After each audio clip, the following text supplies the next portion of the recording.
L'enquête sur la disparition non résolue d'Amy Bradley, le sujet d'une série Netflix très suivie, est-elle en train de s'intensifier en ce moment? Avec de nouveaux détails, des théories potentielles et des mises à jour, nous faisons intervenir les détectives privés qui enquêtent réellement sur cette affaire de la jeune femme qui a disparu d'un paquebot de croisière il y a presque 30 ans. Bienvenue dans Sidebar de Law and Crime. Je suis Jesse Weber. Nous continuons de suivre cette affaire non résolue et étrange d'Amy Bradley. Surtout après que cette histoire, vieille de presque 30 ans, soit de nouveau sous les projecteurs. En raison de l'attention suscitée par la série documentaire Netflix Amy Bradley a disparu, sortie cet été. Et dans un instant, je vais inviter les détectives privés qui travaillent sur cette affaire. Où en est l'affaire? Quel est l'état de l'enquête? Ont-ils trouvé de nouvelles pistes? Nous allons tout expliquer. Mais pour revenir en arrière, pour avoir une vue d'ensemble, c'est de cela dont nous parlons. Amy Bradley, 23 ans, originaire de Virginie, a disparu sans laisser de traces le 24 mars 1998 d'un navire de croisière Royal Caribbean, le Rhapsody of the Seas. À bord avec sa famille, le navire se rendait à Curaçao depuis Aruba. Avant sa disparition, elle aurait été à la discothèque du navire avec son frère Brad. Le lendemain matin, elle a disparu. Aucune trace d'elle à bord. La porte du balcon est ouverte dans la cabine familiale. Son père dit que la dernière fois qu'il l'a vue, elle dormait là. Son corps n'a jamais été retrouvé, même si elle a peut-être été déclarée légalement morte en 2010. Non, certains avancent des théories et des preuves possibles qu'elle serait encore en vie. Nous allons en parler. D'ailleurs, il n'y a eu aucune arrestation, aucune accusation, rien en lien avec sa disparition. L'enquête du FBI sur sa disparition reste ouverte. Il y a une récompense de 25 000 dollars offerte pour toute information menant à sa retrouvaille. Maintenant, je vais dire ceci. Une personne qui est devenue une figure centrale dans toute cette affaire est quelqu'un connu sous le nom d'Alistair Douglas, un musicien qui jouait dans le groupe sur le navire et qui aurait dansé avec Amy. Quelques heures avant sa disparition, ils auraient pu être ensemble sur le pont, selon Cosmopolitan. Ceci est potentiellement étayé par des images de vidéosurveillance et des témoignages de témoins. Pour être clair, il a fermement nié avoir quoi que ce soit à voir avec la disparition d'Amy et aurait été interrogé par le FBI. Il a passé un test au détecteur de mensonges. C'est également selon le documentaire de Netflix. Il n'a jamais été inculpé, il n'a jamais été arrêté. Douglas a déclaré l'an dernier à James Renner sur YouTube qu'Amy l'a approché. Lui a parlé de sa famille, de sa vie. Qu'elle était lesbienne, que sa famille l'avait forcé à partir en vacances, c'est ce qu'il a dit à Renner. 5 minutes avant 1 heure, j'ai dit « je dois partir » et je suis parti. C'était ma dernière conversation, la dernière fois que je l'ai vue. Cependant, cela ne correspond pas au témoignage affirmant avoir vu les deux ensemble. Sur ce pont supérieur que j'ai mentionné, entre 5h30 et 5h45 du matin. Il a poursuivi en disant, je cite, « Vers 7h, j'ai été réveillé par un appel du directeur de l'hôtel et il m'a demandé, Douglas, avez-vous une femme dans votre chambre? Sortir avec quelqu'un était interdit. J'ai dit un non et demandé pourquoi. Et il a dit, la femme avec qui vous parliez hier soir au club, nous ne la trouvons pas. Il a raconté que tout le monde avait été interrogé. Test au détecteur de mensonges. À l'époque, ils ne m'ont pas dit grand-chose, ils ont juste enlevé les fils. Douglas a ajouté qu'un agent du FBI l'a interrogé à plusieurs reprises, lui répétant qu'il était hors de cause. Je cite, « J'ai perdu beaucoup d'opportunités à cause de ça. Dès que mon nom apparaissait sur Google, ils pensaient que j'étais lié à cette fille disparue et je perdais le contrat. La vérité, peu importe combien de temps cela prend, finit toujours par ressortir. » Selon People, au moins 6 signalements présumés concernant Amy ont été faits au fil des ans. Cela inclut une île des Caraïbes, Aruba. Le FBI aurait enquêté sur ces signalements sans confirmation. De nombreuses théories existent. Le mois dernier, l'ex-petite amie présumée d'Amy s'est exprimée dans les médias et a fourni quelques informations intéressantes que je veux également aborder. Mais je dois aussi dire ceci, d'accord? La dernière fois que nous avons parlé d'Amy Bradley dans cette affaire, nous avons discuté de la façon dont, d'après The Hollywood Reporter, la série Netflix a suscité beaucoup d'attention sur Amy et l'affaire. Et une source proche de la production évoque des pistes très importantes. Comme une allégation selon laquelle une barmaid ou serveuse à bord du navire, qui ne parle pas beaucoup anglais, la nuit où Amy a disparu, quelqu'un a crié « Señorita kidnappée !» et une source a dit qu'on lui avait demandé de se taire. Des informations mentionnent une adresse IP suspecte qui se connecte régulièrement à un site sur les personnes disparues concernant Amy, et que cette adresse IP est reliée à un appareil sur un bateau à la Barbade. Donc, une théorie est que cela pourrait être quelqu'un prétendument impliqué dans son enlèvement, dans son prétendu enlèvement, qui voudrait voir ce qui se passe avec l'affaire. Il y a une autre théorie selon laquelle il pourrait même s'agir d'Amy qui l'utilise pour donner de ses nouvelles. En fait, il y a une autre théorie selon laquelle non seulement elle serait en vie, mais qu'elle était enceinte et qu'elle a un enfant.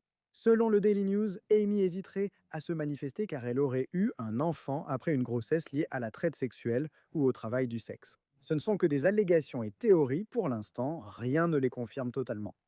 Je souhaite approfondir ce sujet lors de l'invitation des enquêteurs privés. Mais le New York Daily News indique qu'un nouvel agent du FBI a été affecté à l'affaire et que le FBI a aussi interrogé une personne qui aurait vu Amy à la Barbade. En parlant du FBI, ils ont déclaré au Hollywood Reporter: nous n'avons rien à ajouter en dehors de l'affiche de recherche d'informations. Vous pouvez transmettre les informations au ON800 CALL FBI ou sur tips.fbi.gov.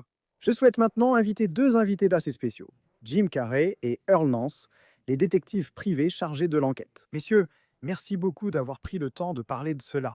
Je vais commencer ici avec vous, Jim.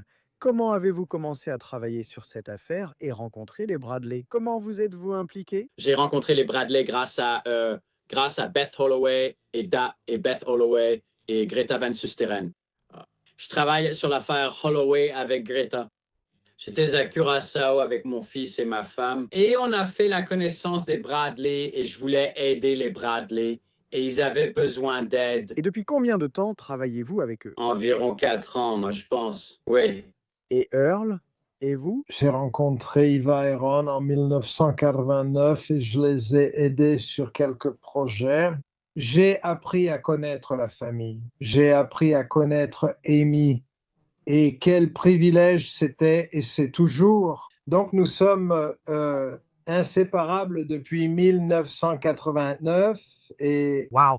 nous avons assisté aux fêtes de remise de diplôme d'Amy, toutes les célébrations pour Brad et tous les hauts et les bas des 30 dernières années que nous avons partagés. Et je vais te dire, Earl, je veux dire, quand elle a disparu, ça a dû être un coup dur pour toi aussi. Je veux dire, comment était ta relation avec Amy? Comment était-elle d'après le temps que tu as passé avec elle? Amy était et est une personne très... c'est une compétitrice tenace. Elle a cette intensité d'athlète. C'est une meneuse. Elle ne reculerait jamais devant aucun défi. Elle avait une grande confiance en sa capacité à gérer la vie. Et elle acceptait les défis de la vie avec enthousiasme et elle travaillait et était très, très disciplinée et très déterminée. Et cela se voyait autant dans ses efforts académiques que dans son basket. Je veux dire, c'était une excellente joueuse de basket. Elle semble être une personne incroyable, ce qui explique pourquoi il n'est pas surprenant qu'il y ait autant de personnes qui tiennent à découvrir ce qui s'est passé ici. Et tu as dit est, tu as dit est. Alors, Jim, je me tourne vers toi. Quelle est ta théorie? Qu'est-ce que je suppose? Je suppose que c'est peut-être vous deux, Jim.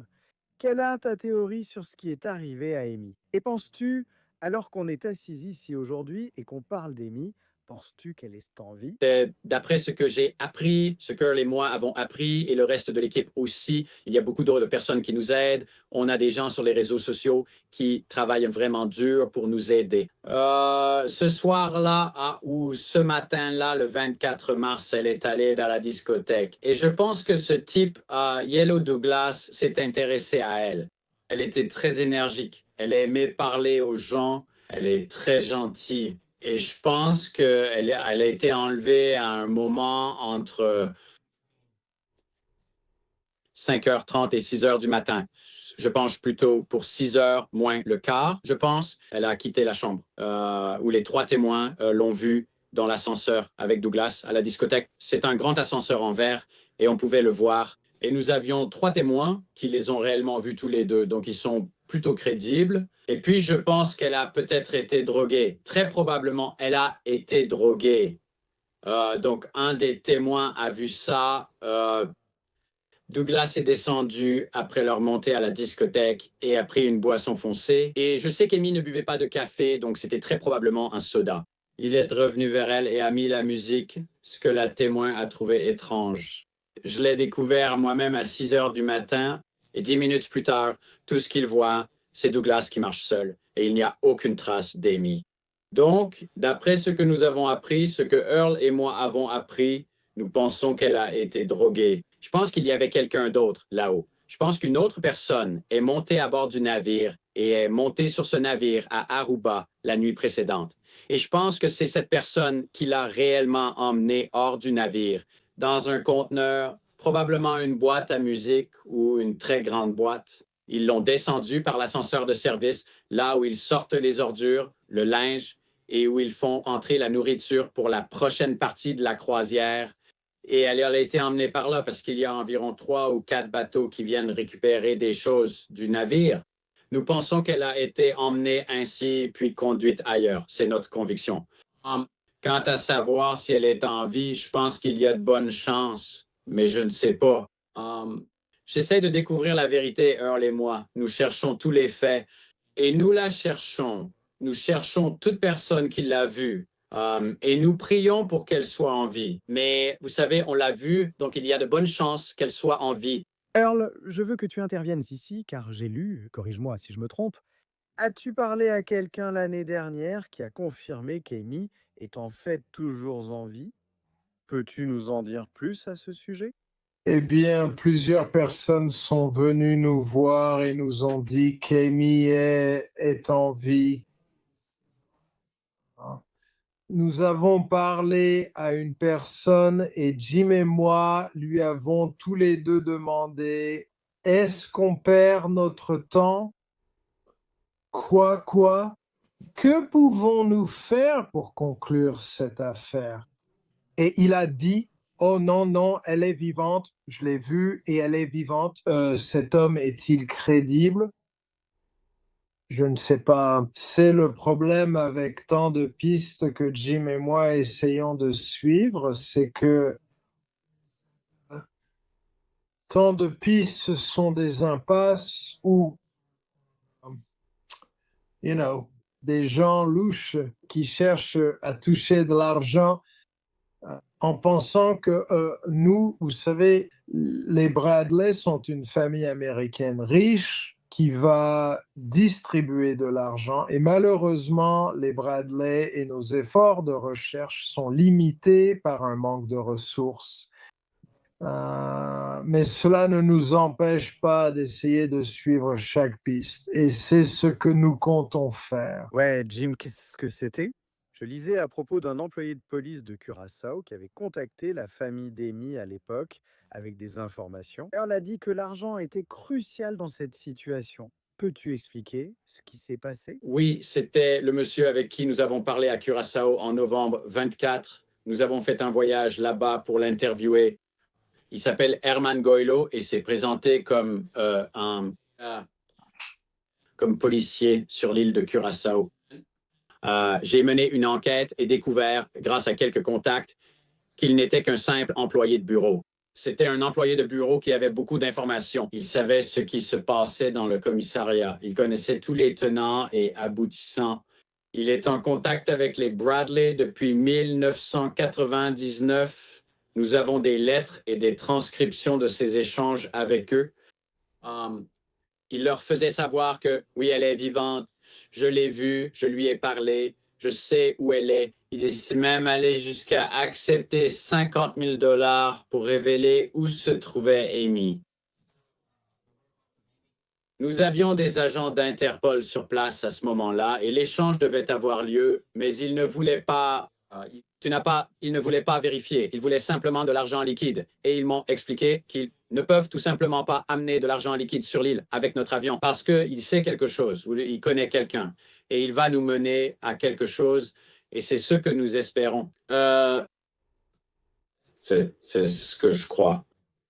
Évidemment, ce n'est aucun facteur de complication dans le cadre de l'enquête, mais c'est rassurant d'entendre que il pourrait avoir cela. Vous pourriez croire qu'il détient des informations crédibles. Êtes-vous encore en contact avec lui? Savez-vous quand vous parlerez à nouveau, Earl?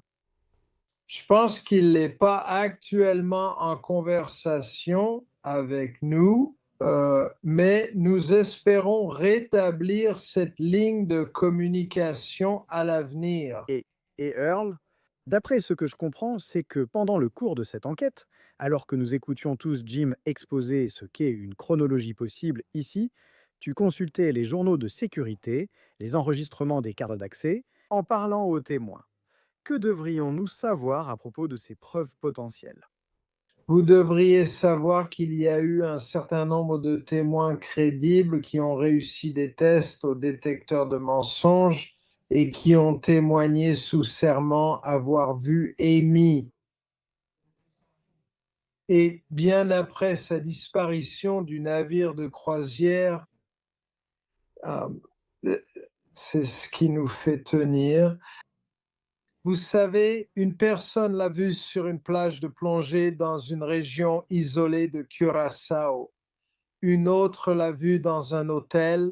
Nous avons eu une déclaration d'un exploitant de casino à Aruba disant qu'elle avait été dans leur casino. Donc, nous continuons à recevoir ces fragments de pistes que, croyez-moi, nous suivons jusqu'au bout, jusqu'à ce qu'elles ne mènent plus à rien, qu'elles n'aient plus aucune piste. Earl, qu'est-ce que tu penses qu'un membre de cette la théorie selon laquelle Amy serait vivante, mais qu'elle était enceinte, tu sais, qu'elle a un enfant? Elle continue de surveiller ce qui se passe en se connectant à ce site web, qui parle de sa disparition via cette adresse IP qui est liée à un bateau à la Barbade.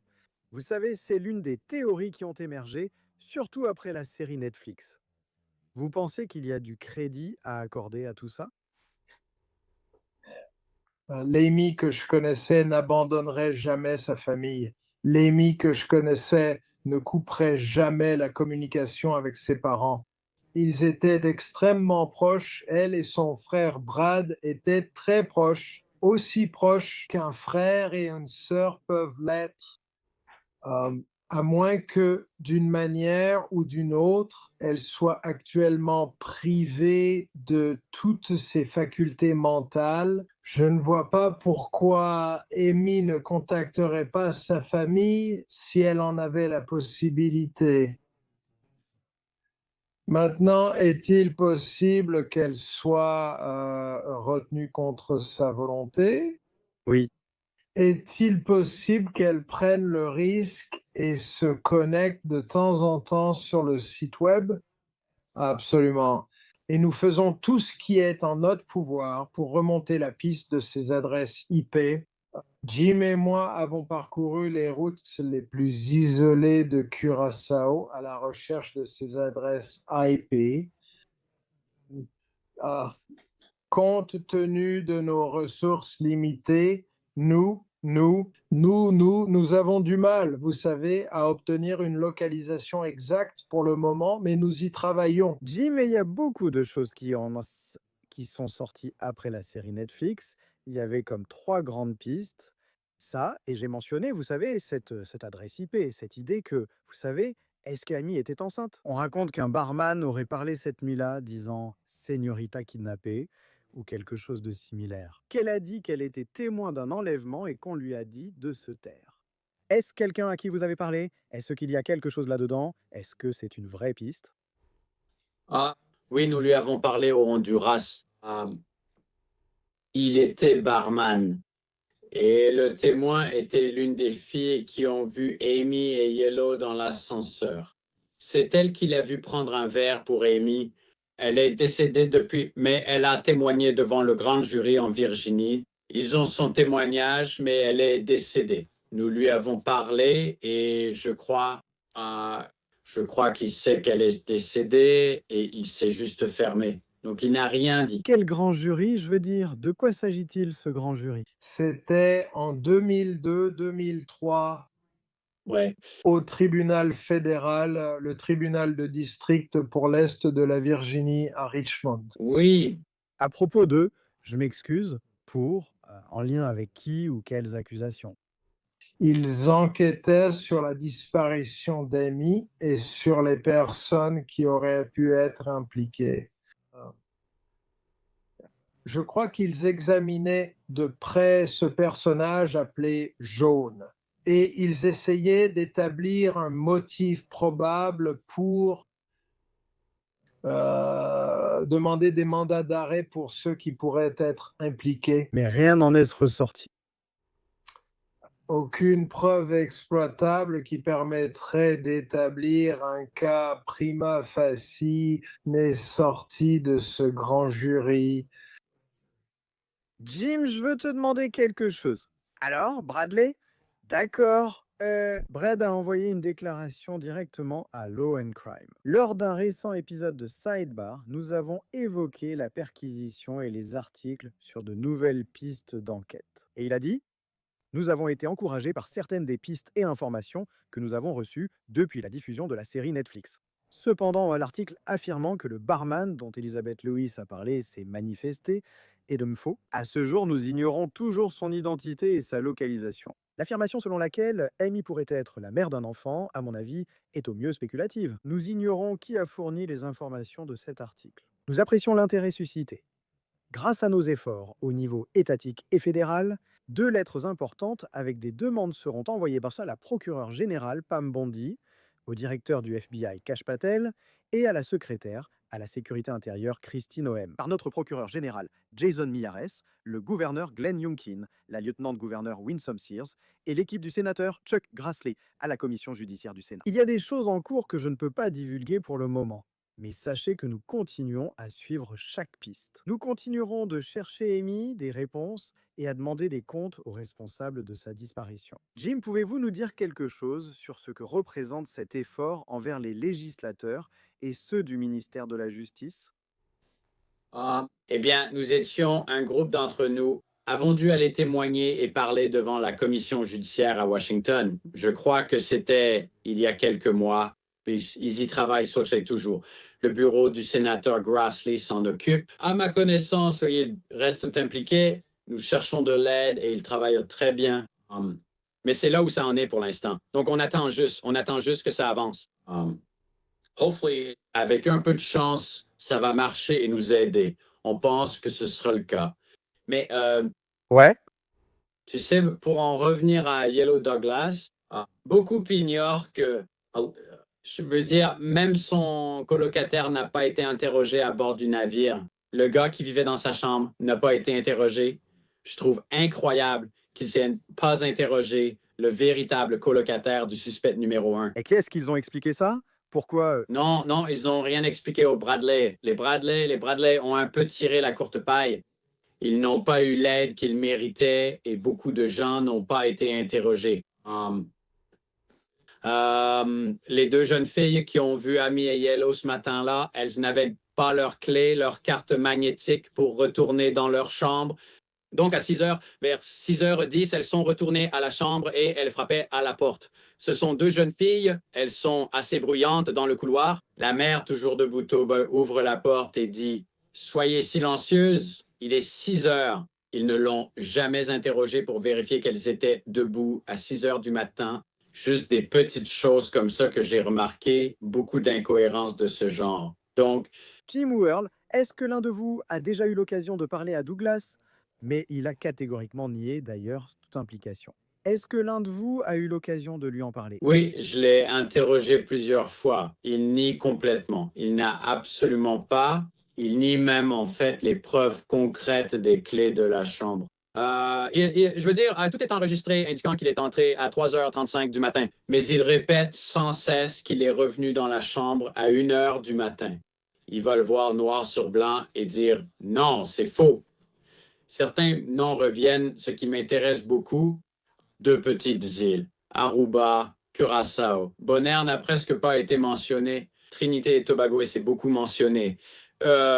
Mais moi, je crois personnellement qu'elle allait être emmenée à Aruba. Il s'est juste passé quelque chose. Alors, ils ont attendu Curaçao. Mais entre ces îles, Tu penses qu'il y avait une sorte de groupe, une sorte d'organisation, un réseau ici?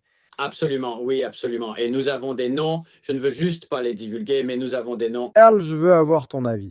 En tant que quelqu'un qui connaît les Bradley, qui connaissait Amy, je veux te poser des questions sur ce type, hein, Tom. Il n'a pas donné son nom de famille et a déclaré à East Idaho News le mois dernier qu'il était sorti avec Amy. Il affirme qu'elle était bisexuelle, ce qui est aussi devenu une théorie qui a été prise en compte dans sa disparition après l'émission Netflix. Il dit qu'il n'a jamais cru qu'elle soit tombée par-dessus bord, qu'il s'est lui-même envolé pour Curaçao afin d'aider aux recherches. Il affirme que, alors qu'il rentrait d'une recherche avec le frère d'Amy, Brad, il dit qu'Amy a crié Brad depuis une voiture qui passait. Ils font demi-tour, la voiture a disparu. Qu'en penses-tu? Je pense que Tom est très crédible et je crois encore aujourd'hui que Tom aime Amy de tout son cœur. De plus, certains des noms que Jim a mentionnés ont corroboré l'anecdote concernant Amy criant à Brad. Depuis ce véhicule en mouvement, ils allaient dans des directions opposées. Et les informateurs confidentiels nous disent que c'est la raison. Ils ont senti qu'ils devaient faire sortir Amy de Curaçao à cause de parce que Brad et Amy se sont rapprochés pendant ce très bref moment à Curaçao. Hmm. Et Earl, juste pour être clair, toi, cette idée que, et je ne comprends toujours pas vraiment, que d'une certaine manière la sexualité d'Amy a joué un rôle dans ce qui lui est arrivé, rien de tout cela, non? Je ne comprends pas pourquoi cette théorie revient. Oui, c'était la même question que Jim et moi avions. C'est sans importance. C'est peut-être une partie de l'agenda hollywoodien, mais c'est certainement sans importance pour notre enquête et pour tout ce que nous savons sur Amy, et en particulier tout ce que nous savons sur cette affaire. C'est sans importance et ça n'a tout simplement pas sa place dans le récit. Avant de conclure, je vous pose une question. Earl, l'émission Netflix a été diffusée. Cela a attiré beaucoup plus d'attention sur cette affaire. Avez-vous confiance qu'il y aura une résolution concernant ce qui est arrivé à Amy, retrouver Amy, obtenir des réponses dans un avenir proche? Vous sentez-vous confiant à ce sujet? Et d'ailleurs, laissez-moi aussi vous demander, parce que je vais mettre plus d'informations sur Amy à la fin, parce que le FBI, cette enquête reste ouverte. Avez-vous également parlé avec le FBI? Collaborez-vous avec eux dans cette enquête? J'ai parlé avec le FBI au tout début, lors des toutes premières étapes de l'enquête. À ma connaissance, il n'y a eu pratiquement aucun contact ni aucune communication de la part du FBI au cours des 3 dernières années. Pour la première partie de votre question, est-ce que je crois? Oui, je crois. En effet, je crois que nous allons trouver les réponses. Je prie pour ces réponses chaque jour, Jesse, et je crois que nous les trouverons. Je suis d'accord. En fait, j'ai parlé au FBI par téléphone avec un nouvel agent qui a été assigné à l'affaire à la place de l'ancien agent. Je lui ai donné mes informations, pas tous les détails. Il dit qu'il travaille dessus. Espérons que ce soit vrai. En ce qui concerne Amy, oui, on s'en approche. Je pense vraiment qu'on s'en approche. Nous avons de bonnes preuves. Nous devons juste mettre les pieds sur le terrain et aller à la rencontre des gens, leur parler, et je pense qu'on est assez proche. Je pense qu'on va apporter une résolution et retrouver Amy ou découvrir tout ce possible, ce qui aidera l'enquête. Laissez-moi vous dire ceci. À tous ceux qui regardent ceci, s'ils ont la moindre information, je les encourage à contacter Jim et Earl. Vous pouvez aussi contacter le FBI. Leur enquête est toujours ouverte avec une récompense de 25 000 $. Toute personne ayant des infos sur Amy doit contacter le FBI local ou l'ambassade consulat américain le plus proche. Et juste pour le rappeler encore une fois, en ce qui concerne Amy, d'après ce que nous savons, elle aurait 51 ans aujourd'hui. Elle a disparu. Elle mesurait 1,68 mètres, avait un tatouage de diable de Tasmanie avec un ballon sur l'épaule et un tatouage du soleil au bas du dos. Un symbole chinois sur la cheville droite, un lézard gecko autour du nombril. et nous espérons le meilleur pour la famille Bradley. Et nous espérons qu'il y aura une résolution ici, et nous allons continuer à suivre cette affaire ici sur Sidebar. Mais Jim et Earl, merci beaucoup d'être venus, et merci beaucoup pour le travail que vous faites, que vous avez fait et que vous continuez à faire. Je vous en suis vraiment reconnaissant. Merci, Jesse. C'est tout pour maintenant sur Sidebar. Merci à tous de nous avoir rejoints. Abonnez-vous sur YouTube, Apple Podcast, Spotify ou où vous écoutez vos podcasts. Suivez-moi sur X ou Instagram, je suis GC Weber. À bientôt.